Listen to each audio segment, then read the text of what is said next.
आज हम इकाई 11 और 12 कवर करेंगे। सभी को गुड मॉर्निंग। समृद्धि एवं संरचनात्मक परिवर्तन का तुलनात्मक वर्णन ये इकाई 11 है और भारत का सामाजिक एवं आर्थिक विकास तुलनात्मक परिप्रेक्ष्य यानी कि अंतर्राष्ट्रीय और भी देशों से जैसे ब्रिक्स देश हैं या एशियाई देश हैं, विकसित और विकासशील अर्थव्यवस्थाएँ हैं, इनके बारे में हम चर्चा करेंगे और उन इन सभी देशों से भारत की जो अर्थव्यवस्था है, जो उसके विभिन्न पहलू हैं, उसका कंपैरिज़न करेंगे।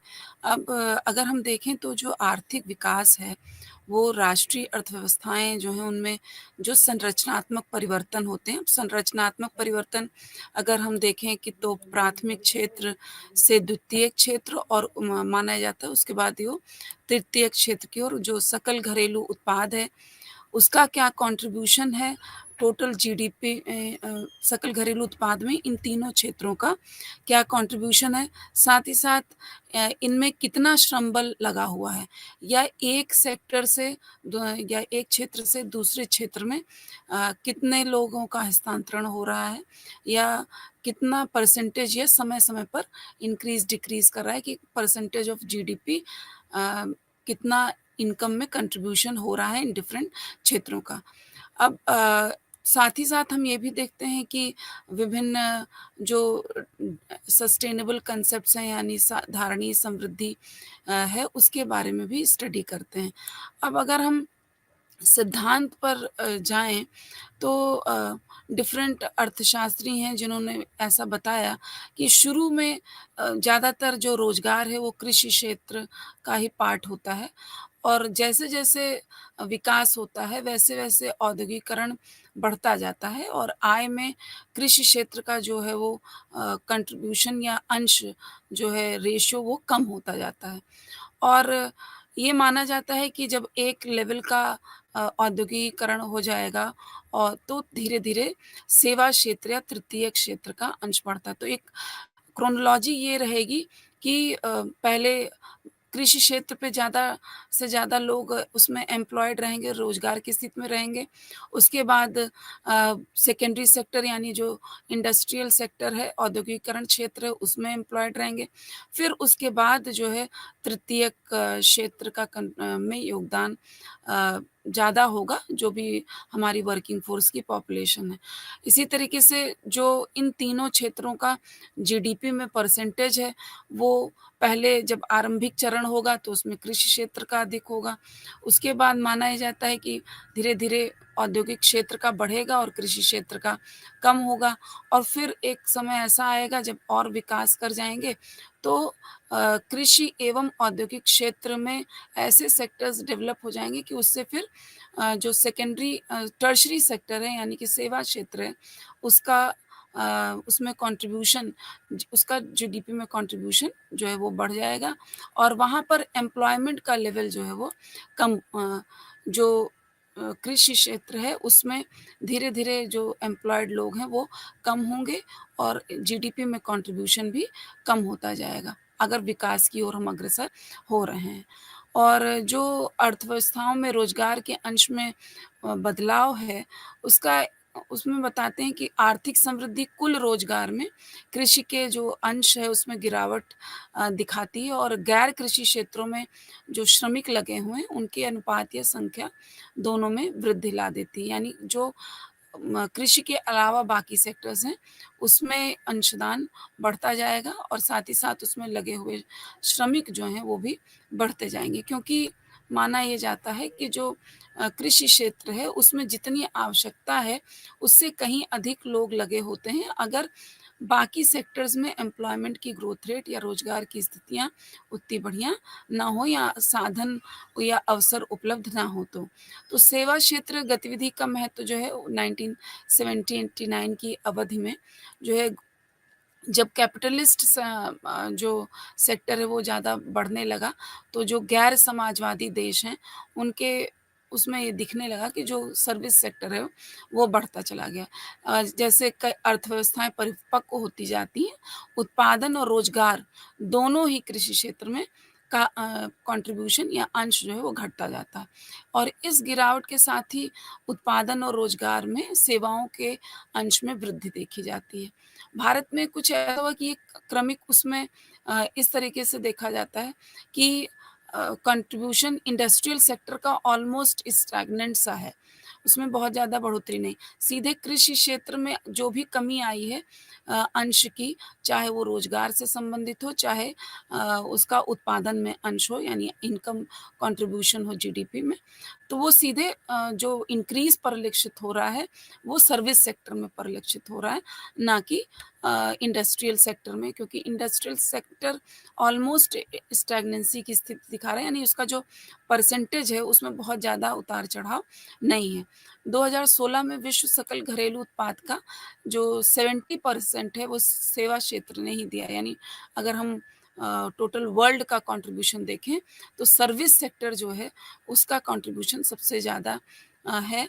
और 1950-20 से लेकर 2005 की अवधि में विकसित एवं विकासशील अर्थव्यवस्थाओं में जो ये आंकड़े दिख रहे हैं वो कोई देश निम्न मध्य आय से मध्यम आय की ओर बढ़ता है, तथा एक ऐसा भी समय है जो कि मध्यम से उच्च आय की ओर बढ़ता है। यानी जब सर्विस सेक्टर का इंक्रीज़ है वो कम डेवलपमेंट से ज़्यादा डेवलपमेंट की तरफ जब बढ़ रहा है, या मीडियम की तरफ बढ़ रहा है, या मीडियम से ज़्यादा डेवलपमेंट की ओर बढ़ रहा है। और भारत का जीडीपी में कंट्रीब्यूशन जो एग्रीकल्चर सेक्टर का है उसमें शुरू में 1950-51 में जब प्लानिंग शुरू हुई तो वो 60% के करीब था। उसके बाद धीरे-धीरे वो घटता गया 24% और 2015 में 17%, अब 16% के करीब ये कंट्रीब्यूशन हो गया है। और सेवा क्षेत्र का अंश 1960 में 21% से बढ़कर 2002 में 51% था, और 2015 में ये 57% हो गया है। यानी सेवा क्षेत्र का बहुत तेज़ी से विस्तार हो रहा है, और जो कृषि क्षेत्र का कंट्रीब्यूशन है वो कम है, और जो औद्योगिक क्षेत्र है वो ऑलमोस्ट 16% से के करीब है। अगर बढ़ोतरी भी हुई तो बहुत थोड़ी, यानी 25% करीब बढ़ोतरी हुई। और जो भारत, अगर हम कंपैरिज़न करें उसका विकसित देशों से, तो अधिकांश विकसित देश 1900 के आसपास कृषि द्वारा जो है सकल घरेलू उत्पाद का लगभग 60% के साथ अपने औद्योगिकरण में प्रवेश कर रहे थे 1900 में। और जो नाइन भारतीय अर्थव्यवस्था है 1950 में वो संरचनात्मक रूप से 18वीं शताब्दी के उत्तरार्ध में ग्रेट ब्रिटेन, वर्ष 1900 में जापान, और 19वीं शताब्दी के पूर्वार्ध में जर्मनी। यानी कि जो डेवलपमेंट या जो हम कंट्रीब्यूशन सेवा क्षेत्र का देख रहे हैं 1950s में, वो जो है 50 साल, 40 साल, 50 साल पहले ही जो विकसित राष्ट्र आज कहे जाते हैं उनमें पहले ही वो चेंज दिखाई दे गया था। यानी कि जैसे-जैसे कृषि क्षेत्र में हम जो परसेंटेज कम होती जा रही है, ये बहुत पहले ही और देशों में कम हो चुकी है। इसे सभी विकसित विकसित देश हैं वे अपनी विकसित होने की स्थिति प्राप्त करने के पूर्व कृषि प्रधानता वाली अपनी आर्थिक संरचना में उन लोगों ने एक समान रूप से एक तरीके से देखा जाता है कि किस प्रकार से वो कृषि प्रधान शुरू में बहुत साल पहले रहे, और उसके बाद उनकी आर्थिक संरचना इंडस्ट्रियल सेक्टर में और फिर सर्विस सेक्टर में हुई।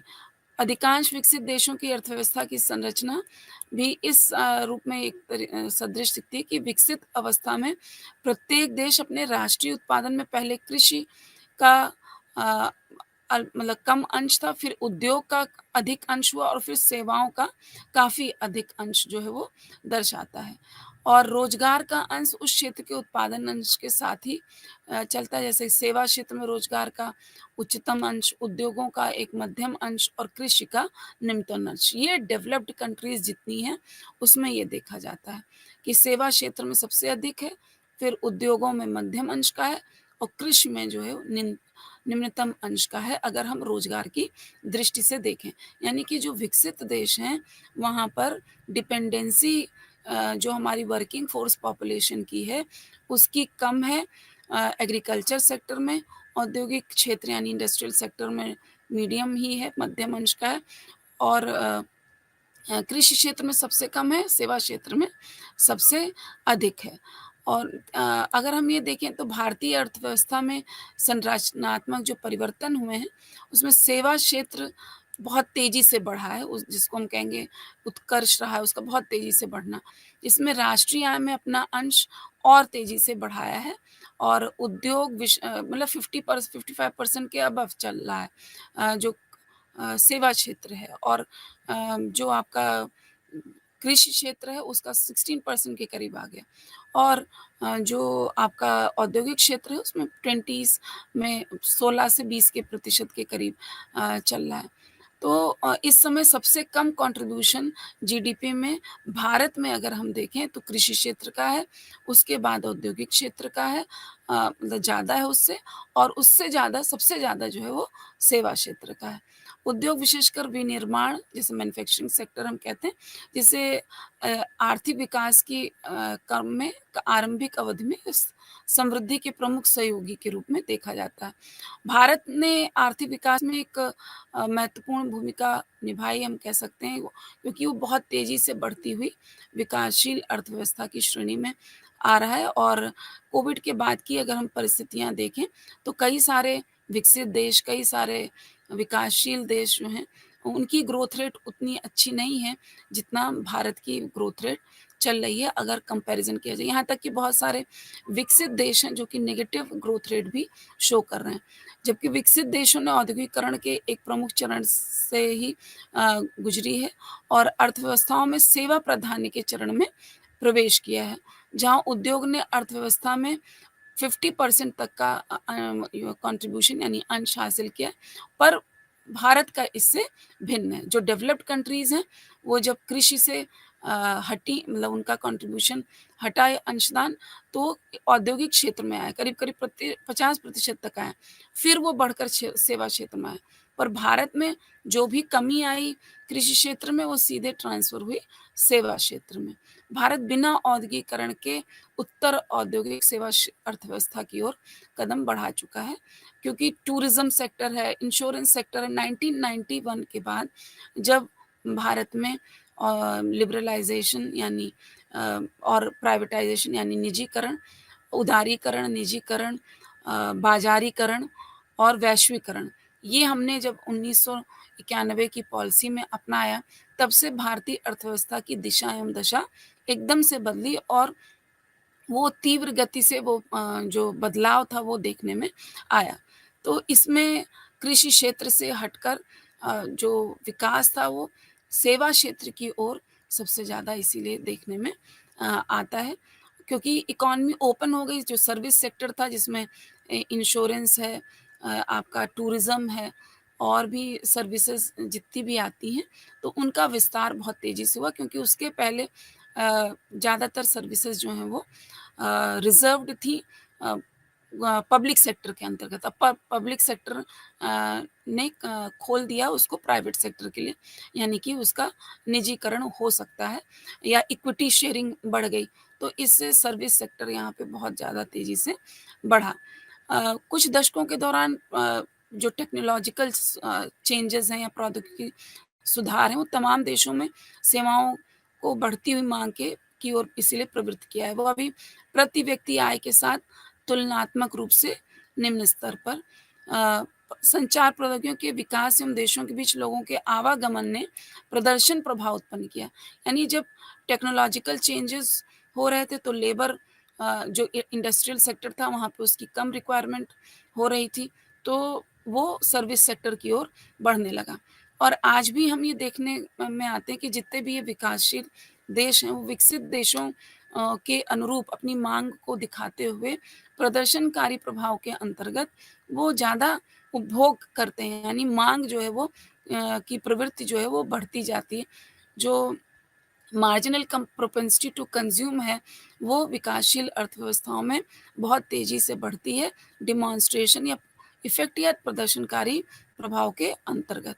सेवाओं हो तो माँग की लोच अपेक्षाकृत निम्न प्रति व्यक्ति आय स्तरों वाले देशों तक में इकाई से कहीं अधिक हो गई। यानी जहाँ पर प्रति व्यक्ति आय कम थी, वहाँ पे ये सारे प्रदर्शनकारी प्रभाव जो विकसित राष्ट्रों का कॉपी करने की कोशिश किया, तो उससे सेवाओं की माँग जो है वो अ, अधिक बढ़ी, यानी इकाई से अधिक हो गई। और राष्ट्रीय उत्पादों में सेवाओं के योगदान की वृद्धि की ओर प्रवृत्त किया। अर्थव्यवस्थाओं के बढ़ते हुए खुलापन, जैसे अभी मैंने बात की कि वैश्वीकरण में अर्थव्यवस्थाओं को खोल दिया गया, यानी इम्पोर्ट ड्यूटी, एक्सपोर्ट और ड्यूटी सब कम कर दी गई और जो विदेशी कंपनियों से लेन-देन बढ़ गया, फॉरेन इक्विटी इन्वेस्टमेंट यहाँ होने लगे, फॉरेन डायरेक्ट इन्वेस्टमेंट होने लगे, फॉरेन पोर्टफोलियो इन्वेस्टमेंट होने लगे और ये लगातार 1991 के बाद से पॉलिसीज़ में ढील दिए जाने लगी और इकॉनमी जो है वो ओपन होने लगी और ज़्यादातर इकॉनमीज़ जो हैं वो ओपन होने लगी और इस वजह से विस्तार जो है ओपन होने का मतलब है कि वैश्विक जो परिवर्तन है या वैश्विक परिदृश्य से वो जुड़ी। इसीलिए अगर किसी वैश्विक लेवल पे अगर मंदी है तो उसका कुछ ना कुछ प्रभाव हर देश पर पड़ेगा। इसी तरीके से अगर बहुत इन्फ्लेशनरी कंडीशंस हैं तो वो उसका भी प्रभाव कुछ ना कुछ सभी देशों पर पड़ेगा क्योंकि अर्थव्यवस्थाएँ ओपन हो गई। ओपन होने के मतलब भी यही होता है कि जैसे मान लीजिए कोटा रिस्ट्रिक्शंस हैं कि इतना ही सामान आ सकता है, तो वो रिस्ट्रिक्शन हटा दिया जाए। यानी क्वांटिटी रिस्ट्रिक्शंस जब हटा लिए जाते हैं तो भी इकॉनमी हम कहते हैं हम ओपन कर रहे हैं, ढील दे रहे हैं व्यापार में। इसी प्रकार से जो इम्पोर्ट ड्यूटी और एक्सपोर्ट ड्यूटी कम कर दी जाती है तो इसका मतलब इम्पोर्ट और एक्सपोर्ट को प्रमोट किया जा रहा है। यानी अगर हम भारत के कंटेक्स्ट में बात करें तो भारतीय जो अर्थव्यवस्था को वैश्विक अर्थव्यवस्था से जोड़ने की बात कहेगी। यानी अगर तुलना करें तो भारत बनाम अन्य विकासशील जो एशियाई देश हैं जैसे अ, म अल्प अब तो अंडर डेवलप्ड या अल्प विकसित देश प्रयोग नहीं किया जाता नॉर्मली, पर विकासशील अर्थव्यवस्था क्योंकि हर देश जिस भी लेवल पे है, उससे आगे बढ़ने की कोशिश करता है। तो विकासशील अर्थव्यवस्थाओं में चीन, Indonesia, Malaysia, Pakistan, Thailand, Korea इस तरीके के जो भी देश हैं जो एशियाई देश हैं, उसमें भारत का किस प्रकार से भारत और उन देशों में विभिन्न स्तर उसमें दिख रहा है परिवर्तन। तो अगर हम कृषि क्षेत्र देखें, औद्योगिक क्षेत्र देखें और सेवा क्षेत्र देखें, तो चीन में अगर हम ये देखें तो 30% से 15 अ 1960 में अगर वो 30% था, तो 2015 में 8.6% हुआ कृषि क्षेत्र में। और अगर हम भारत की बात देखें तो इस बीच वो 55% से वो 17.4% यानी वही ट्रेंड ऑलमोस्ट दिख रहा है। और अगर औद्योगिक क्षेत्र देखें तो 1960 में भारत का औद्योगिक क्षेत्र में अगर हम देखें तो 16% और अगर चीन का देखा जाए तो वो 49% यानी कि चीन का शिफ्ट अगर कृषि से हुआ तो वो उद्योगों में हुआ। भारत में अगर शिफ्ट हुआ तो आप देखिए 55 से वो 16 परसेंट जो है वो उद्योगों में दिख रहा है और अगर 2015 में देखें तो बढ़ा है थोड़ा 25.8% जो है उद्योगों का हुआ आप 2015 के करीब। और अगर हम सेवा क्षेत्र में देखें तो चीन जो है वो 21 दिखाता है 1960 में और वो बढ़कर 2015 में 51.6% हो गया और भारत जो है वो 29 था 1960 में जो सेवा क्षेत्र है उसका प्रतिशत योगदान और जो है वो बढ़कर 56.9% है यानी चीन से भी ज़्यादा इंक्रीज़ हुआ सेवा क्षेत्र में भारत के कंटेक्स्ट में अगर हम देखें 29 से बढ़कर 56.9% यानी ऑलमोस्ट 60% के करीब जा रहा है। और अगर हम देखें तो कृषि जीडीपी का अंश 10% से नीचे गिरना एक प्रमुख उपलब्धि रही और आगे 5% से नीचे जाना और भी बड़ी उपलब्धि है। विकसित देशों में कृषि जीडीपी बहुत ही कम है अगर हम देखें जैसे कि अमेरिका में -1.1% और उसी वर्ष यूनाइटेड किंगडम में -0.6% तक देखी गई। अगर हम कृषि और उद्योग और सेवा क्षेत्र का कंपैरिज़न पाकिस्तान के साथ देखें भारत का, तो भारत में 55 था 1960 में और पाकिस्तान में 46 था। फिर 2015 में भारत का 17.4 था, तो पाकिस्तान का 21.8 था। इसी तरीके से सर्विस सेक्टर में अगर देखें, तो ऑलमोस्ट जिस तरीके से भारत में 6.9 है, तो करीब-करीब उतना ही 54.6 जो है पाकिस्तान में भी। तो ज़्यादातर कंट्रीज़ में अगर आप देखें, तो सेवा क्षेत्र की ओर अग्रसर हुए हैं, ज़्यादा बढ़े हैं। अब उद्योग जीडीपी के अंश की ओर अगर हम देखें, तो चीन ही एकमात्र ऐसा देश है, जिसका उद्योग जीडीपी अंश जो है 1960 में 50% के करीब रहा था, यानी 49%, और 1960 में अन्य सभी देश जो भी थे, वहाँ पर जीडीपी का अंश 20% से कम ही रहा, सिर्फ़ इंडोनेशिया में 25% था। और चीन का उद्योग जीडीपी 2015 में 40% था, जो कि अ, म जो कम हो गया और 39.8% बहुत, मतलब बहुत गिरावट नहीं देखी गई। और 2002 से 15 के दौरान उद्योग जीडीपी में गिरावट मलेशिया और कोरिया में देखी गई।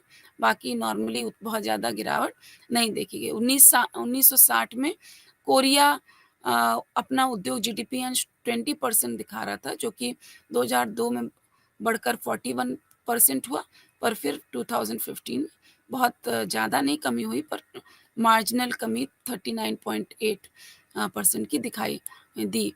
और उद्योग जीडीपी अंश 3 देशों में अगर हम देखें, तो वो एक समान ही रहा, चाहे वो इंडोनेशिया, थाईलैंड और मलेशिया।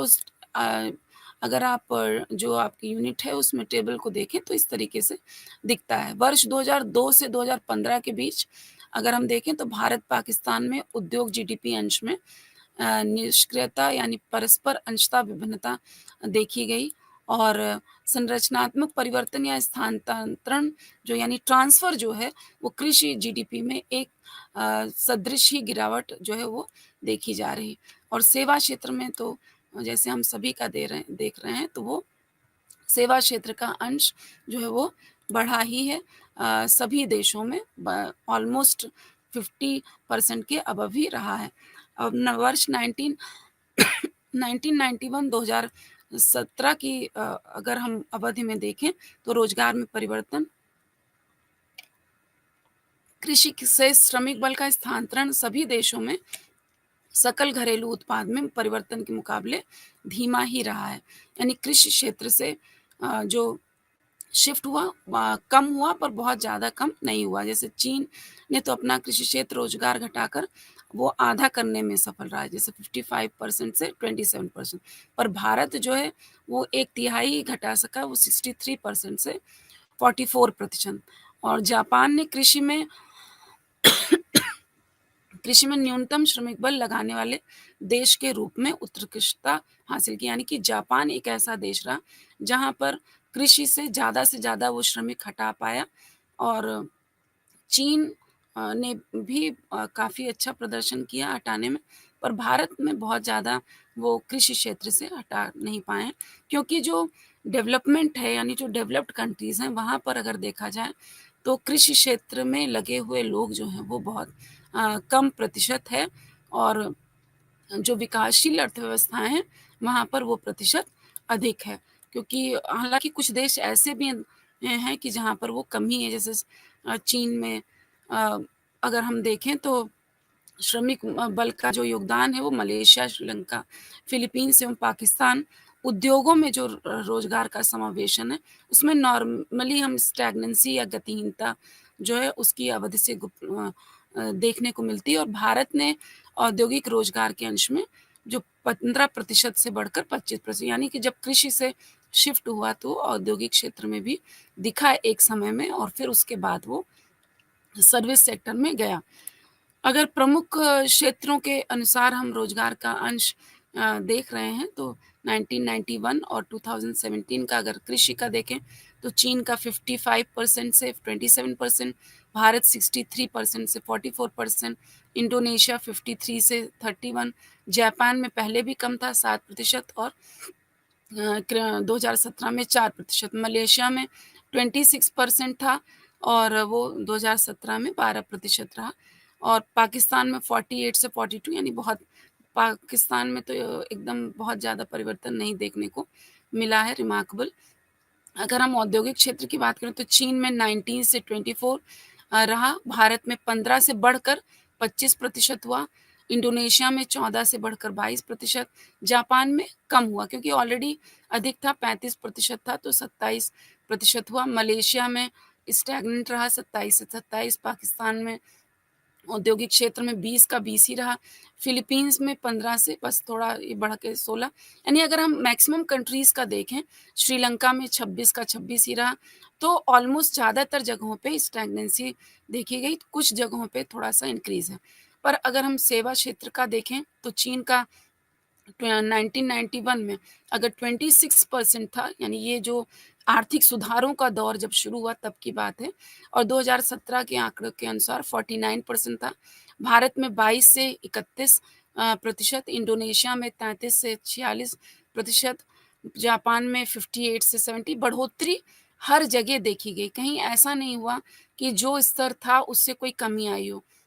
यहाँ तक कि थाईलैंड में 25 से 43 बढ़ा, श्रीलंका में भी 32 से 47 प्रतिशत बढ़ा, तो हर जगह बढ़ोतरी ही हुई है, किसी भी देश में जो है वो हम कमी देखने में नहीं आती है।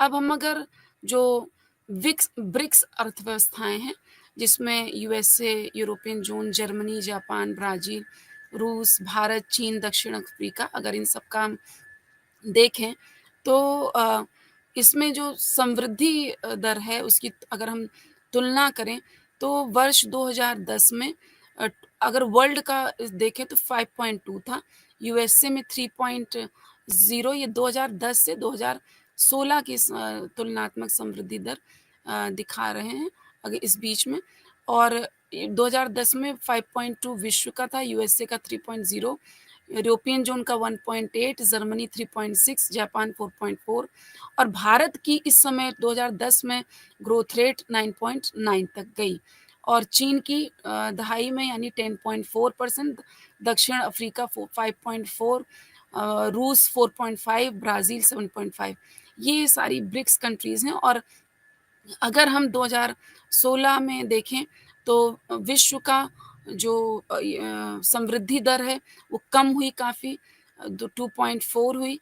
फिर उसके ये क्योंकि मंदी की सिचुएशन चल रही थी, यूएसए में 1.6, यूरोपियन ज़ोन में 1.8, जर्मनी में 1.9, जापान में 0.9, ब्राज़ील में -3.6, रूस में -0.2, पर भारत के लिए एक सिल्वर लाइनिंग के तौर पर भारत वैश्विक परिदृश्य में दिख रहा है कि वो 7.1% की ग्रोथ रेट से बढ़ रहा था। चीन जो है 6.7% की ग्रोथ रेट से बढ़ रहा था। दक्षिण अफ्रीका भी बहुत मिनिमम 1.2 ग्रोथ रेट। तो जहाँ पर जो ब्रिक्स कंट्रीज़ थी वहाँ पर ओवरऑल विश्व लेवल पे भी अगर हम देखें तो 2.5 4 की ग्रोथ रेट हो रही थी और जितने भी बाकी ब्रिक्स कंट्रीज़ हैं वो 1 और 2 के करीब ही। यहाँ तक कि कुछ कंट्रीज़ में तो बहुत ही 0.9 और या नेगेटिव में भी गई 2 कंट्रीज़ में। और भारत और चीन अगर आप देखें तो दोनों में ग्रोथ रेट जो है 2010 से 2016 के बीच जो है ख़ास तौर पे 2016 में अगर हम देखें तो भारत और चीन की ग्रोथ रेट अच्छी दिख रही है, 7.1 और 6.7।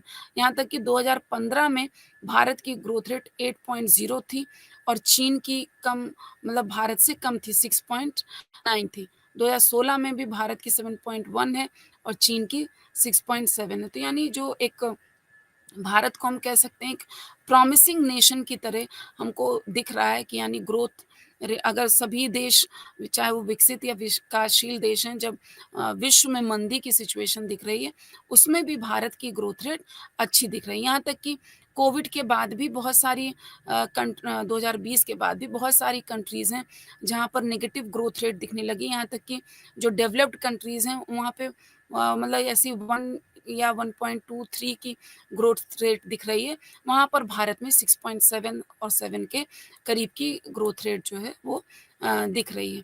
तो भारत में जो संरचनात्मक परिवर्तन हुए हैं वो बहुत हम देख सकते हैं या कह सकते हैं कि वो सकारात्मक परिवर्तन हो रहे हैं, जब हम बाकी कंट्रीज़ से कंपेयर करें तो। और विश्व जो अर्थव्यवस्था थी अगर हम देखें तो इस दौरान मंदी की सिचुएशन में रही। पूँजी मतलब आउटफ्लो जो है कैपिटल का, वो अमेरिका में ब्याज दर में हालिया वृद्धि के कारण हुआ। फिर वैश्विक तेल की कीमतों में एक जो है वो बहुत तेज़ी आई। अपर्याप्त मानसून वर्षा यानी जो क्लाइमेट चेंज की वजह से कुछ जो कृषि क्षेत्र है उस पर भी प्रभाव पड़ा। वित्त बाज़ार जो है, फाइनेंशियल मार्केट है, वो वीक है, इस वजह से वैश्विक मंदी दिख रही। पर ऐसे में भी जो है भारत एक अच्छी अपना अ, पोज़ीशन दिखा रहा है और ये एक पॉज़िटिव इंडिकेटर है भारत के कॉन्टेक्स्ट में अगर हम देखते हैं। और फिर अब हम इसमें कुछ ये हमने आंकड़े जो लिए वो ग्रोथ रेट में कैसा रहा या अ नेशनल इनकम में, जीडीपी में क्या परसेंटेज इंक्रीज़ है, इसके कॉन्टेक्स्ट में लिया। अब हम कुछ सामाजिक या जैसे हेल्थ इंफ्रास्ट्रक्चर, एजुकेशन इंफ्रास्ट्रक्चर, इन सारी चीज़ों में क्या बदलाव है, वर्ल्ड हैप्पीनेस इंडेक्स में क्या चीज़ें दिख रही हैं अगर हम बाकी देशों से कंपेयर करें तो। और विकास के लिए क्या जीवन स्टैंडर्ड ऑफ लिविंग क्या है, जीवन यापन के लिए किस प्रकार की जो मूलभूत आवश्यकताएँ हैं, क्या उनकी पूर्ति हो पा रही है? जो अंतर्राष्ट्रीय मुद्रा कोष और विश्व बैंक जैसी जो मल्टीलेटरल ऑर्गेनाइजेशन यानी बहुपक्षीय संस्थाएँ हम कहते हैं, वो विकासशील देशों में क्या आवश्यक वित्तीय मदद दे पा रही हैं, दे रही हैं कि नहीं दे रही हैं। फिर लोगों की जीवन यापन की दशा को अ, हम देखने के लिए एक तो प्रति व्यक्ति आय के स्तर पर खाली हम देख लें, तो इससे ये सही मापदंड नहीं दिखता क्योंकि ये तो ओवरऑल कंट्री की प्रति व्यक्ति आय यानी total income divided by total population हमें दिख जाती है। पर क्या सभी के पास इतनी इनकम है? क्या सब ये समावेशी विकास दिखा रहा है? तो इसी को हम ये औसत दिखा रही होती है, ये आय का वितरण स्पष्ट रूप से नहीं दिखा रही होती है। तो इसलिए प्रति व्यक्ति आय के अलावा हम और चीज़ें भी देखना चाहेंगे कि जीवन यापन के लिए एक ये साधन तो हो सकता है, पर विकास के लिए पर्याप्तता को ये नहीं दिखाता है। हमें ये देखना होगा जनसंख्या में विस्तार क्या है, जो जेंडर डेवलपमेंट है यानी लिंग समानता का स्तर क्या है या बाकी जो अंतर्राष्ट्रीय स्तर पे तुलनात्मक अगर हम पैरामीटर्स देखें तो उसके आधार पर भारत कहाँ पर आ रहा है। जैसे आधारभूत आर्थिक आयाम है, जनसंख्या, सकल घरेलू उत्पाद, प्रति व्यक्ति आय, जीडीपी में समृद्धि, कुल रोजगार एवं जीडीपी में कृषि का अंशदान, ये भी लेंगे, पर उसके साथ-साथ निर्धनता, भूख, असमानता एवं बेरोजगारी के स्तरों की दृष्टि से आर्थिक विकास में कहाँ कमियाँ हैं, शिक्षा, स्वास्थ्य और जेंडर डेवलपमेंट यानी लिंग विकास से संबंधित क्या सामाजिक आयाम विभिन्न देशों में दिख रहे हैं और मानव विकास सूचकांक के आधार पर, सामाजिक प्रगति सूचकांक के आधार पर और वर्ल्ड हैप्पीनेस इंडेक्स के आधार पर भी हम देखेंगे कि भारत का और अर्थव्यवस्थाओं के साथ वो किस स्थिति में है। ज़्यादातर जो बेसिकली हम कंपैरिज़न के लिए कंट्रीज़ देख रहे हैं वो एशिया, अफ्रीका, साउथ अफ्रीका और दक्षिण यूरोप तथा 5 महाद्वीपों में से हर किसी में से एक देश लेकर देखा गया कि यानी डेवलप्ड जो सभी का ओवरऑल प्रतिनिधि करें। जैसे भारत, बांग्लादेश, नेपाल, पाकिस्तान क्योंकि हमें दक्षिण एशियाई देश जो हैं, उनमें भारत की क्या स्थिति है पहले तो ये देखना। फिर पूर्वी एशिया से चीन, लैटिन अमेरिका से ब्राज़ील, दक्षिण अफ्रीका और संयुक्त राज्य अमेरिका, उत्तरी अमेरिका और यूरोप से यूनाइटेड किंगडम्स को लेकर ये स्टडी मतलब इसमें हम क्योंकि सभी कंट्रीज़ को एक साथ लेकर कंपेयर नहीं कर सकते। हर ज़ोन का कुछ ना कुछ प्रतिनिधित्व करते हुए कंट्रीज़ का उसको लिया गया है। तो हम देश को विश्व बैंक के अकॉर्डिंग 4 श्रेणियों में रखते हैं विभिन्न देशों में। अगर प्रति व्यक्ति आधार पर अगर देखते हैं, तो जहाँ पर डॉलर 1036 से कम आय वाले, निम्न आय वाले देश हैं, यानी ये लेटेस्ट डेटा है और 2018 में 1025 था। फिर यही जो प्रति व्यक्ति आय है 2018 में 1025 से कम आय वाले जो देश थे उनको निम्न आय देश कहा जाता था। लेटेस्ट डेटा में 1036 से कम आय वाले देशों को निम्न आय देश कह रहे हैं। फिर मध्यम निम्न आय देश कौन से होंगे? जहाँ पे प्रति व्यक्ति आय 1036 से 4045 जो डेटा डॉलर में प्रति व्यक्ति आय हो, वो पहले 1026 से डॉलर 3995 2018 के डेटा के अकॉर्डिंग थी। प्रति व्यक्ति आय के मध्यम आय देश जो कहे उच्च मध्यम आय देश जो कहे जा रहे हैं, तो डॉलर 3996 से डॉलर 12,375 12,375 ये 2018 के डेटा के अकॉर्डिंग थी। और 4046 से लेकर 12,325 आय वाले जो देश हैं, उनको हम जो है मान रहे हैं वो उच्च मध्यम आय वाले देश हैं। फिर इसी तरीके से प्रति व्यक्ति में 12,000 और 325 से 26 से ऊपर जितने भी देश हैं, उनको मान रहे हैं उच्च आय वाले। यानी इन प्रति व्यक्ति के आधार पर हम निम्न आय देश, निम्न मध्यम आय देश, उच्च मध्यम आय देश और उच्च आय के श्रेणी में देशों को हम विभाजित कर रहे हैं। आर्थिक आयाम के दृष्टिकोण से अगर देखा जाए तो भारत में प्रति व्यक्ति जनसंख्या के आधार पे अगर 2018 के आधार पर देखें तो 1352, बांग्लादेश में 161 10 लाख पर देख रहे हैं। नेपाल 28, पाकिस्तान 212, श्रीलंका 21, चीन 1392, दक्षिण अफ्रीका 57। यहाँ पर भारत की जनसंख्या चीन से कम दिख रही है, पर वर्तमान में भारत की जनसंख्या चीन से अधिक है। और ये जो है वो बढ़ गई। अगर हम प्रति व्यक्ति जीडीपी के आधार पर देखें तो प्रति व्यक्ति जीडीपी 2018 में 2010 दिख रहा था यूएस डॉलर, और वर्तमान में देखें 2731 दिख रहा है। बांग्लादेश में 1698 यूएस डॉलर था, जो कि वर्तमान में 2646 डॉलर्स यूएस डॉलर है। नेपाल में 1033 था, कि 1397 डॉलर्स दिख रहा है। पाकिस्तान में 1482 था, जो कि 1461 दिख रहा है। और दक्षिण अफ्रीका में 6374 था, ये 5975। चीन में 9770 था, जो बढ़कर 13,136 वर्तमान में है। ब्राज़ील में 8,920 था, जो वर्तमान में 11,352 है। अमेरिका में 62,795 था, वो बढ़कर 81,632 है। यानी ये प्रति व्यक्ति जीडीपी है यूएस डॉलर में, इसको देखा जा रहा है। इंग्लैंड में 49,099 वर्तमान में दिख रही है, जो कि पहले 42,944 थी 2018 में। तो ये परिवर्तन प्रति व्यक्ति आय में अगर हम देखें तो इंक्रीज हुआ है वैश्विक स्तर पर भी। वृद्धि दर अगर हम देखें तो 2018 में भारत में 6.8 थी, 2023 में 7.6 हुई। बांग्लादेश में 7.9 थी, कम हो गई, 5% हो गई।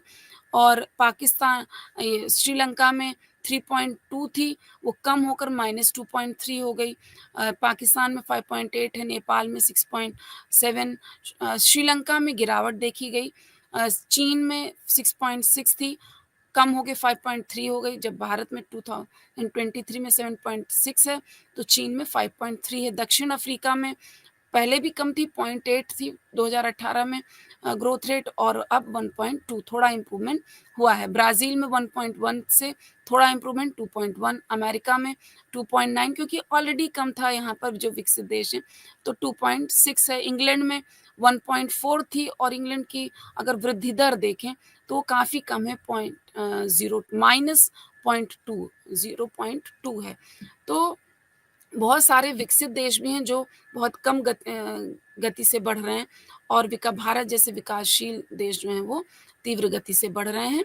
2023 के आंकड़ों के आधार पर अगर हम देखें तो चीन जो है भारत से पीछे चल रहा है, और पर जबकि भारत की जनसंख्या चीन की जनसंख्या से बढ़ गई, क्योंकि हालांकि जनसंख्या का भी अगर हम परिदृश्य देखें तो भारत को एक डेमोग्राफिक डिविडेंड इस समय प्राप्त है, यानी कि ऑलमोस्ट 65% के करीब जनसंख्या जो है हमारी 60% के ऊपर युवा जनसंख्या है। और चीन में जो डेमोग्राफिक डिविडेंड उनका पहले था, आज वहाँ पर बुज़ुर्ग जनसंख्या ज़्यादा है। तो ये स्थिति बाद में भारत में भी कुछ समय बाद आ सकती है, पर अभी जो वर्तमान की स्थिति है वो ये दिख रहा है। जीडीपी में कृषि का अंशदान जो है 2018 में भारत में 14.6 था, बांग्लादेश में 13.1, चीन में कम था 7.2, दक्षिण अफ्रीका में 2.2, और कुल रोज़गार में अगर कृषि का अंशदान देखा जाए तो 43 भारत में था, जो कि चीन में उस समय 2018 में 27 था, दक्षिण अफ्रीका में 5% ही, ब्राज़ील में 9%, थोड़ा बढ़ा है। ब्राज़ील में को अगर हम देखें तो जो कुल रोज़गार में कृषि का अंशदान 9% के करीब है, और भारत में तो अभी भी ज़्यादा ही है। नेपाल में बहुत ही ज़्यादा, यानी 70% है वहाँ पर, और जबकि 70% पॉपुलेशन डिपेंडेंट है कृषि क्षेत्र पर नेपाल में, पर जो जीडीपी में कंट्रीब्यूशन है वो 25.3% है। इसी तरीके से भारत में कृषि क्षेत्र पर डिपेंडेंसी 43% पॉपुलेशन की है, पर जो कृषि क्षेत्र का योगदान है जीडीपी में 14.6% ही है। तो इसका मतलब ये हुआ कि कृषि क्षेत्र की में जो प्रोडक्टिविटी है वो कम दिख रही है। तो इसमें सुधार लाने की आवश्यकता है। अगर देखा जाए तो भारत में कृषि क्षेत्र में इसका मतलब प्रोडक्टिविटी को अगर डिपेंडेंसी है ज़्यादा पॉपुलेशन की, तो उसकी प्रोडक्टिविटी को भी सुधारें, यानी कृषि का अंशदान अगर जीडीपी में बढ़े तब तो कहा जाएगा कि हाँ, वो एक पॉजिटिव इंडिकेटर है। पर अदरवाइज़ वो एक हम कह सकते हैं कि वो बोझ की तरह वो पॉपुलेशन हो जाती है। तो ज़्यादा ज़रूरी यही है कि वो किसी और सेक्टर में, चाहे इंडस्ट्रियल सेक्टर में, चाहे सर्विस सेक्टर में शिफ्ट की जाए। विकास में अभाव अगर हम देखें तो निर्धन किन आधारों पर हम देख सकते हैं, तो निर्धनता के आधार पर मापा जा सकता है। तो आर्थिक विकास में अभाव, गरीबी अनुपात जो कि परचेज़िंग पावर पैरिटी आधार पर देखा जाता है, जो कि $1.9 प्रतिदिन से अगर कम है तो अ, देखा जाएगा। बेरोज़गारी बेरोज़गारी की जो दर है, वो श्रम बल का प्रतिशत 2018 में देखा जा रहा है। असमानता जो है वो गिनी सूचकांक के अंतर्गत 2018 का आंकड़े के अनुसार देख रहे हैं, तो भारत में अ, जो गरीबी अनुपात है, यानी परचेज़िंग पावर पैरिटी में 1.9, 21.9% लोग थे, और टू बांग्लादेश में 24.8, नेपाल में 25.2, अगर दक्षिण अफ्रीका में देखें तो ये सबसे ज़्यादा था 55.5, चीन में बहुत कम है 33.1, क्योंकि चीन ने औद्योगिकीकरण को बहुत बढ़ावा दिया, और ये कहा गया कि हर बैकयार्ड में एक तरीके से अ उद्योग लगाए जाएँ, यानी कि हर घर में जो भी खाली स्पेस है वहाँ किसी न किसी प्रकार का उद्योग लगाया जाए, यानी मैसिव इंडस्ट्रियलाइज़ेशन चीन ने फ़ॉलो किया, तो क्योंकि वहाँ पे पॉपुलेशन अधिक थी, तो उनका मैक्सिमम लेबर एब्ज़ॉर्ब हो गया, यानी कि मीडियम स्मॉल स्केल एंटरप्राइज़ेज़ या कॉटेज इंडस्ट्रीज़ के थ्रू, और यहाँ तक कि विश्व मार्केट में वो औद्योगिकीकरण क्षेत्र में इतना अभूतपूर्व कार्य किया कि विश्व मार्केट में वो उनके प्रोडक्ट्स मैक्सिमम वो कैप्चर कर रहे थे, सबसे ज़्यादा उत्पादन वहाँ पर हो रहा था।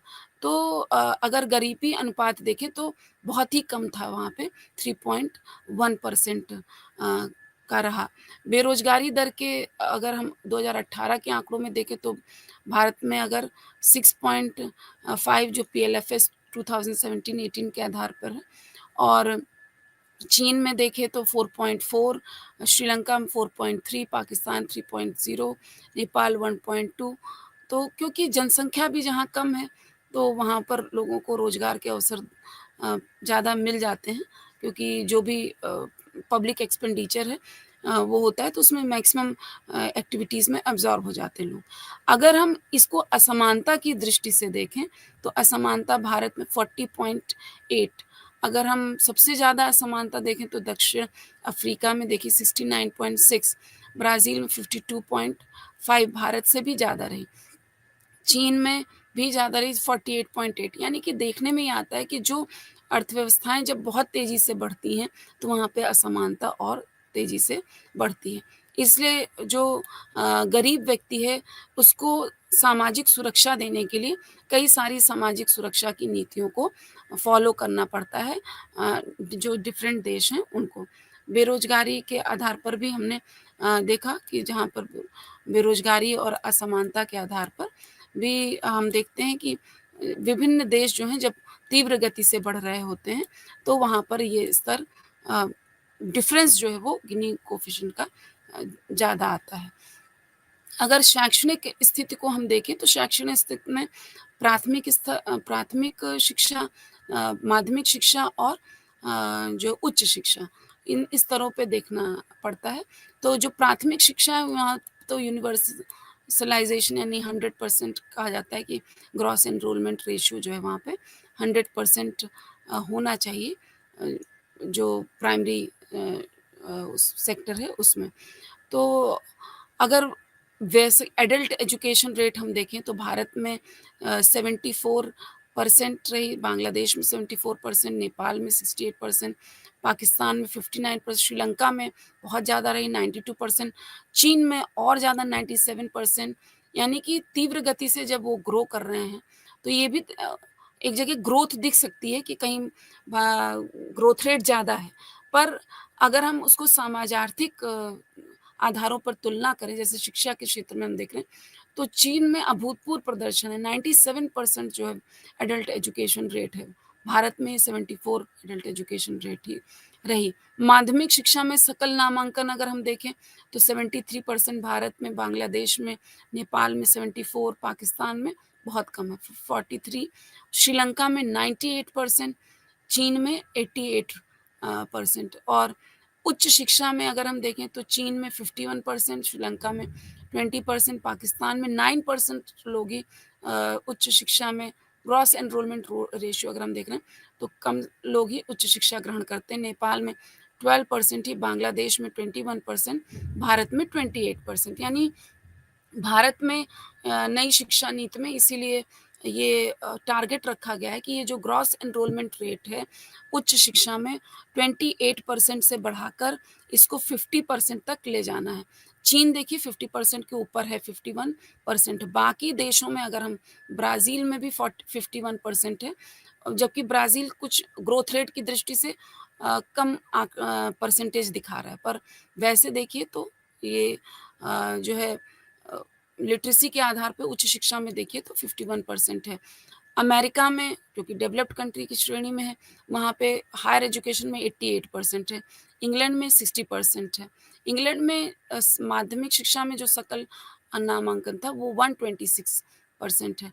अमेरिका में 99%। तो अगर हम विकासशील अर्थव्यवस्था हैं और अगर हम विकसित होना चाहते हैं तो उस दृष्टि से हम देखें तो अभी हमें बहुत कार्य शिक्षा के क्षेत्र में करना है और तेज़ी से बढ़ना है, जिससे ये जो ग्रॉस एनरोलमेंट रेशियो है वो बढ़ा सकें और जो ड्रॉप आउट रेट्स हैं उन ड्रॉप आउट रेट को कम कर सकें। और अगर हम स्वास्थ्य के दृष्टिकोण से देखें तो सिर्फ स्वास्थ्य का इंफ्रास्ट्रक्चर ही पर्याप्त नहीं होता है कि बहुत सारे हॉस्पिटल्स हैं, इन्हीं के आधार पर आप देख लें कि कितने हॉस्पिटल्स, उस आधार पे आप देख ले रहे हैं कि स्वास्थ्य की का परिदृश्य क्या दिख रहा है। बहुत सारे सेकेंडरी इंडिकेटर्स के आधार पर भी देखा जा सकता है कि स्वास्थ्य विकास कैसा है। जैसे कि लाइफ एक्सपेक्टेंसी यानी जन्म के समय जीवन प्रत्याशा कितनी है, शिशु मातृता दर यानी इन्फैंट मोर्टेलिटी रेट कितनी, मातृ मातृत्व दर यानी जो प्रति 1 लाख देखी जाती है, कि कितनी माताओं की जीवित प्रसव के समय मृत्यु हो जाती है। 5 वर्ष से नीचे के बच्चों में जो माल न्यूट्रिशन है और ऐसे जो कई अगर कुल स्वास्थ्य व्यय पर कितना एक्सपेंडिचर हो रहा है, राजकीय व्यय कितना हो रहा है। तो भारत जैसे जो विकासशील भारत में अर्थव्यवस्थाएँ ख़ास तौर पे भारत में अगर देखा जाए तो अ, जो गवर्नमेंट का एक्सपेंडिचर है वो और डेवलप्ड कंट्रीज़ के कंपैरिज़न में कम है और जो प्राइवेट एक्सपेंडिचर अधिक है। यानी स्वास्थ्य भारत में ज़्यादातर वो डिपेंडेंट है कि वो प्राइवेट एक्सपेंडिचर पर डिपेंड, यानी कि जो लोग निजी व्यय कर रहे हैं, उस पर डिपेंडेंट ज़्यादा है। जन्म के समय अगर हम जीवन प्रत्याशा देखें तो भारत में 2018 में 69 थी, ये 67.2 हुई 2020 में। बांग्लादेश में 72 थी, नेपाल में 70, पाकिस्तान में 67, श्रीलंका में 77, न थी अभी भी 77.56 अ, 2020 में चीन में 76 थी, ये बढ़कर 78.2 यानी कि वहाँ वृद्ध पॉपुलेशन बढ़ रही है। दक्षिण अफ्रीका में 64 थी जो 62.3 हुई, ब्राज़ील में 75 थी जो कम होकर 72.8 हुई, अमेरिका में 79 थी जो कम होकर 76.4 हुई, इंग्लैंड में 81 थी वो 80.4 हुई। तो अगर सबसे अच्छा जीवन प्रत्याशा अगर हम देखें तो इंग्लैंड में है। जो कंपैरेटिव कंट्रीज़ हम ले रहे हैं। इन्फैंट मोर्टेलिटी रेट के आधार पर अगर देखें तो भारत में 30, बांग्लादेश में 25, नेपाल में 20, अ, बांग्लादेश में 25 थी 28.8 हो गई, नेपाल में 27 थी 24 हो गई 2020 में, पाकिस्तान में 57 थी इन्फैंट मोर्टेलिटी रेट, ये कम होके 51.5 हो गई, श्रीलंका में 6 थी ये 6.8 हो गई, चीन में 7 थी 6.2 हो गई। तो जो विकासशील अर्थव्यवस्थाएँ हैं, अगर उनसे भी कंपैरिज़न हम कर रहे हैं, तो अगर इन्फैंट मोर्टेलिटी रेट पे हम देख रहे हैं, तो कहाँ चीन में 7 प्रति हज़ार इन्फैंट मोर्टेलिटी रेट है और 2020 में 6.2 हो गई है और भारत में 30.4 ही है। तो यानी कि भारत में अभी बहुत सुधार होना बाकी। श्रीलंका जैसे देश में भी 6.8 है और दक्षिण अफ्रीका में 21.9 है 2020 में, ब्राज़ील में 12.9 है, अमेरिका में 5.1 है, बहुत ही कम शिशु मृत्यु दर है, इंग्लैंड में 3.8 और ज़्यादा कम है। तो ये भी स्वास्थ्य के परिदृश्य को या स्वास्थ्य के विकास को दिखाते हैं, तो हमें शिशु मृत्यु दर को भारत को अभी बहुत तेज़ी से कम करना है, जहाँ पर ब्राज़ील में 12.9 है या इंग्लैंड तक अगर हम विकसित देशों में देखें तो ये तो अच्छा कहा जाएगा कि अगर इन्फैंट मोर्टेलिटी रेट हम 4 के करीब या 3.8 के करीब ले आएँ। मातृ मृत्यु दर अगर हम देखते हैं, तो भारत में प्रति लाख ये देखी जाती है, तो 145 थी 2018 में, काफ़ी कम होके 2020 तक 100.27 ले आए हैं। भारत में बांग्लादेश में 173 थी, 123 हो गई, नेपाल में 186 थी, 174 हो गई, पाकिस्तान में 140 थी, 164 हो गई, श्रीलंका में 36 थी, 28 हो गई, तो दक्षिण अफ्रीका में 119 थी, 126.8। तो अगर हम मातृ मृत्यु दर के उस पर देखें तो भारत में क्योंकि हेल्थ इंफ्रास्ट्रक्चर बढ़ा है और जो इंस्टीट्यूशनल डिलीवरीज़ हैं, वो बढ़ी हैं, तो इस वजह से काफ़ी सुधार तेज़ी से सुधार देखा जा रहा है भारत में। जैसे 2018 से ही अगर हम कंपेयर करें, तो 145 से 102 हो गया 2020 में, जबकि और देशों में बांग्लादेश, नेपाल, पाकिस्तान जो उसके पड़ोसी देश हैं, वहाँ पे अधिक है। पर श्रीलंका में पहले भी कम था और आज भी कम है यानी 36 2018 में था, कम होकर 2020 में 28 हो गया।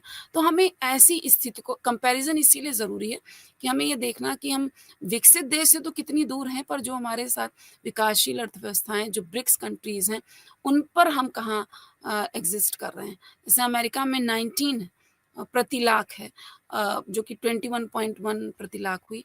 इंग्लैंड में 7 थी, वो 9.8 है। तो हालाँकि इसमें कोविड के 2020 में अगर हम आँकड़ा ले रहे हैं, तो कोविड के भी कुछ आँकड़े उसमें दिख सकते हैं। पर नॉर्मली हम देखें तो बहुत ही कम है इन कंपैरिज़न टू इंडिया। हाँ, अभी भी हम 100 के करीब हैं और जो डेवलप्ड कंट्रीज़ हैं, वहाँ 10 या 20 के करीब है।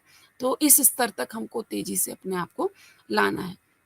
अगर हम माल न्यूट्रिशन के कॉन्टेक्स्ट में देखें तो हम भारत में 38.4% पॉपुलेशन है, बांग्लादेश में 36, नेपाल 35, पाकिस्तान 45, श्रीलंका 17.3 और अमेरिका में 2.1, ब्राज़ील में 7.1। तो हमें अभी इसमें इस क्षेत्र में भी बहुत कार्य करना है, जिससे कि जो हमारे जनसंख्या है आगे की यानी जो बच्चे हैं वो स्वस्थ रहें, तो जिससे वो आगे भी रोज़गार जिस रोज़गार में लगें उनकी उत्पादकता बढ़े। क्योंकि हम जब डेवलप्ड कंट्रीज़ से कंपेयर कर रहे हैं, तो भारत की स्थिति अभी उतनी अच्छी नहीं है। सुधार हो रहा है, तेज़ी से सुधार हो रहा है, पर अभी और ज़्यादा सुधार करने की आवश्यकता है। और क्योंकि अगर हम पब्लिक एक्सपेंडिचर देखें, कुल स्वास्थ्य व्यय के परसेंटेज स्वरूप राजकीय व्यय, तो भारत में 25.4% ही, बांग्लादेश में कम है 18.0% ही, नेपाल में 18.6, पाकिस्तान में भी भारत से ज़्यादा है 27.9, श्रीलंका में 43.1 और शायद इसीलिए सभी और इंडिकेटर्स में उसकी स्थितियाँ अच्छी दिख रही, चाहे वो आईएमआर हो, चाहे वो लाइफ एक्सपेक्टेंसी हो, चाहे मैटरनल मोर्टेलिटी रेट हो, क्योंकि पब्लिक एक्सपेंडिचर हेल्थ में ज़्यादा है, इस वजह से वहाँ पर आंकड़े अच्छे दिख रहे हैं। जैसे कि अमेरिका है, वहाँ पे 81.9 है, इंग्लैंड है 80.2 है और ब्राज़ील में भी 33.2 है। तो जिन कंट्रीज़ में गवर्नमेंट का एक्सपेंडिचर हेल्थ एक्सपेंडिचर के परसेंटेज के में ज़्यादा है, वहाँ पर जितने भी बाकी लाइफ एक्सपेक्टेंसी, आईएमआर, एमएमआर, माल न्यूट्रिशन में कमी, ये सारे आंकड़े जो है अच्छे दिख रहे हैं। और जहाँ पर गवर्नमेंट एक्सपेंडिचर कम है हेल्थ में, वहाँ पर ये आंकड़े थोड़े बढ़े हुए दिख रहे हैं। इसका मतलब ये हुआ कि गवर्नमेंट को हेल्थ में एक्सपेंडिचर बढ़ाना पड़ेगा, प्राइवेट सेक्टर के भरोसे नहीं रहें, क्योंकि जो डेवलप्ड अगर हम विकसित होना चाह रहे हैं, तो इसके लिए यह भी एक ज़रूरी फैक्टर है, जो कि हमको करना पड़ेगा। अगर हम टोटल जीडीपी के परसेंटेज के रूप में हेल्थ पर क्या एक्सपेंडिचर हो रहा है, तो देखें तो इंग्लैंड में 7.8 है, अमेरिका में 14.0 है, ब्राज़ील में 3.9 है और भारत में 0.9% ही है। तो इस कॉन्टेक्स्ट में 2018 के डेटा के अकॉर्डिंग तो बहुत ज़्यादा सुधार अभी भी नहीं हुआ है। तो अगर हम ये देखें तो हमें अपना percentage of health expenditure in total expenditure भी बढ़ाना है और टोटल जीडीपी में हेल्थ का एक्सपेंडिचर का जो परसेंटेज है, नेचुरल सी बात है वो तब बढ़ जाएगा। अगर हम ह्यूमन डेवलपमेंट इंडिकेटर्स के आधार पर देखें तो भारत में 0.644 है 2022 में, जो कि 0.65 था। बांग्लादेश में 0.67 है 2022 में, जो 2019 में 6.61 था। नेपाल में 0.601 है, जो 0.58 था। पाकिस्तान में 0.554 है, जो कि 0.56 था। अमेरिका में अगर हम देखें तो कंपैरिज़न हमें डेवलप्ड कंट्री से करें तो 0.92 और इंग्लैंड में 0.94 है। तो और ब्राज़ील को भी अगर डेवलपिंग इकॉनमी है उसमें देखें तो 0.76 है। चीन में देखें तो वहाँ वो भी डेवलपिंग इकॉनमी है, 0.78 है। तो अगर हम अपने आप को डेवलपिंग इकॉनमी के ही कॉन्टेक्स्ट में कंपेयर करें तो उसमें भी हम अभी मानव विकास सूचकांक की दृष्टि में जो जिसमें कि हम लाइफ एक्सपेक्टेंसी लेते हैं, इन्फैंट मोर्टेलिटी रेट लेते हैं और पर कैपिटा इनकम, इन 3 इंडिकेटर्स के आधार पर मानव विकास सूचकांक को देखा जाता है। तो इसमें भारत की स्थिति बहुत अच्छी नहीं है, हमेशा 129 से 133 इसी के बीच में रैंक रहती है कुल 189 देशों के कंपैरिज़न में। अगर हम सामाजिक प्रगति सूचकांक देखें, तो उसमें भारत 110 नंबर पे है, बांग्लादेश 119 रैंक के अकॉर्डिंग अगर हम देखें 2022 में। तो और बांग्लादेश में 119 रैंक है, नेपाल की 111 है। यानी भारत और नेपाल का अगर हम कंपैरिज़न कर रहे हैं, तो सामाजिक प्रगति सूचकांक के आधार पर भारत से नेपाल सिर्फ़ 1 रैंक नीचे है। पाकिस्तान जो है 139 है, श्रीलंका की रैंक हमसे अच्छी 74 है, चीन की भी हमसे बेटर है 94 है, दक्षिण अफ्रीका की 69 है, ब्राज़ील की 62 है, अमेरिका की 25 है और इंग्लैंड की 19 है। यानी कि अगर हम सोशल प्रोग्रेस इंडेक्स के आधार पर भी देखें जो कि 2022 के डेटा के अकॉर्डिंग, तो हमारी रैंक में अभी बहुत सुधार आना बाकी है, जिसमें कि कई सारे पैरामीटर्स लिए जाते हैं। विश्व सुख संपन्नता सूचकांक के आधार पर अगर हम देखें, तो यानी कि वर्ल्ड हैप्पीनेस इंडेक्स के आधार पर भारत की 126 रैंक है और बांग्लादेश की 129 रैंक है, नेपाल की हमसे रैंक बेटर है, यानी 93 रैंक है, पाकिस्तान की भी हमसे बेटर दिख रही है, 108 दिख रही है, श्रीलंका 128, चीन की 60 है, काफ़ी बेटर है वर्ल्ड हैप्पीनेस इंडेक्स के आधार पे अगर देख रहे हैं। दक्षिण अफ्रीका में 83 पर अब थोड़ा-सा वर्ल्ड हैप्पीनेस इंडेक्स है, हालाँकि जो इसके पैरामीटर्स हैं इंग्लैंड को भी देख लें तो 20 है रैंक, अमेरिका की 23 है रैंक। पर जो विश्व सामाजिक प्रगति के सूचकांक अगर हम देखते हैं उसमें, तो मूलभूत मानवीय आवश्यकताएँ, स्वस्थ रहने के आधार तथ तथा जो अवसर अपॉर्च्युनिटीज़ सबको कैसी मिल रही हैं, इसके आधार पर हम देखते हैं। और जो ये विश्व सुख संपन्नता सूचकांक है, यानी वर्ल्ड हैप्पीनेस इंडेक्स है, ये 0 टू 10 के मतलब जो पैरामीटर है उसके बीच में लिया जाता है। और ये देखने में आएगा कि बहुत सारी अगर आंकड़े देखें, तो जो बाकी डेवलपिंग इकोनॉमीज़ हैं, वहाँ पर उसके आधार पर उनकी स्थितियाँ खराब हैं। पर मतलब जो वर्ल्ड हैप्पीनेस इंडेक्स है, वहाँ पर क्यों भारत की जो स्थिति है, रैंक है, वो कम दिख रही है। तो ये देखने योग्य बात है और हम ऐसे ही सुधार करें। इसी के साथ इकाई 11 और 12 समाप्त हुई। धन्यवाद।